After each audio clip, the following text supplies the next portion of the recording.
Since the shootings at Columbine High School in 1999, there's been a big rise in police stationed at schools. There are 44,000 around the country. It's led to concerns over their role and whether teenage behavior is sometimes being inappropriately criminalized. A new analysis of federal civil rights data by Education Week finds that black students are more likely to attend schools with police officers present, and they are 3 times more likely to be arrested on campus than white students. Special correspondent Kavitha Cardoza with our partner Education Week has a report on how the St. Paul Public Schools in Minnesota are revamping their approach. This is from our weekly series, Making the Grade. Minnesota. It's known for the Vikings, Lake Wobegon, and being nice. But in the past year, a series of violent interactions within the St. Paul school system has taken center stage. School fights, oh my God! Teacher assaults, They fighting a teacher! And one incident where a visiting student was arrested for trespassing. Help! All caught on cell phones and, of course, widely shared on social media. Stop it! I said stop it, please. Teachers threatened to strike. The superintendent was fired. Terminate the March 17, 2015 superintendent employment agreement.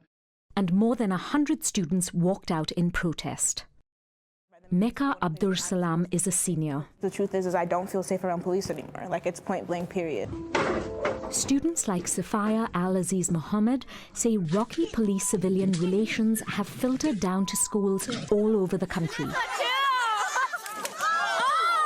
Us seeing all this police brutality in the media, things like that, and then going to school, and then your interactions with school at police aren't good. It's kind of like traumatizing a little bit. Nationwide, there were nearly 70,000 arrests during the 2013 school year. And in most states, black students are far more likely to be arrested, according to an analysis of federal data by the Education Week Research Center. One reason might be that they are far more likely to be in schools with police officers.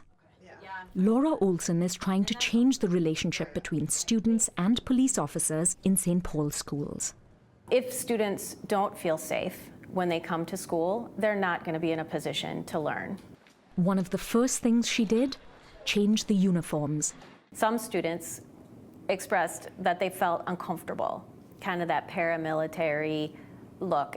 So over the summer, instead of the hard military-style blue and metal badge, they moved to a more soft blue polo shirt with a stitched-on badge. Officers, known as school resource officers, are still armed and carry tasers. But Olson hopes this softer look makes them more approachable. Another change?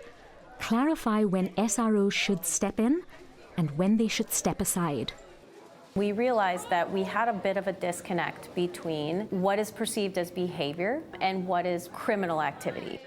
What is the line between what schools handle and what the SRO handles? And sometimes the lines were a little blurry.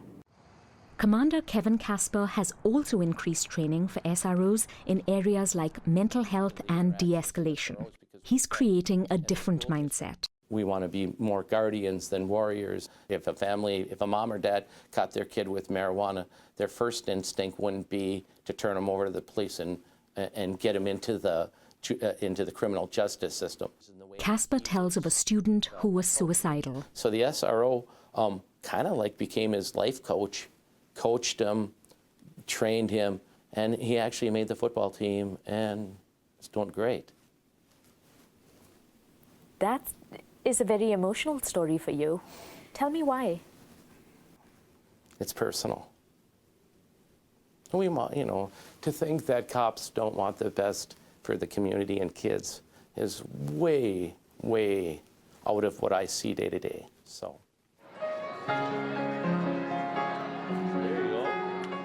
It's personal for Officer Tong Yang as well.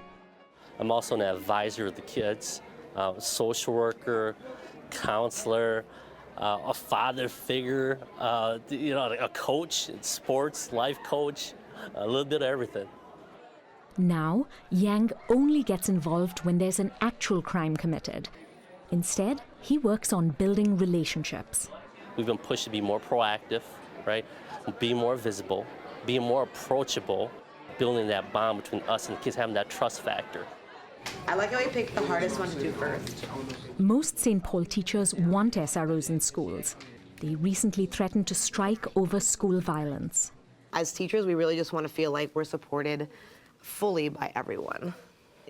The new teacher contract now includes money for additional supports, including counselors and social workers.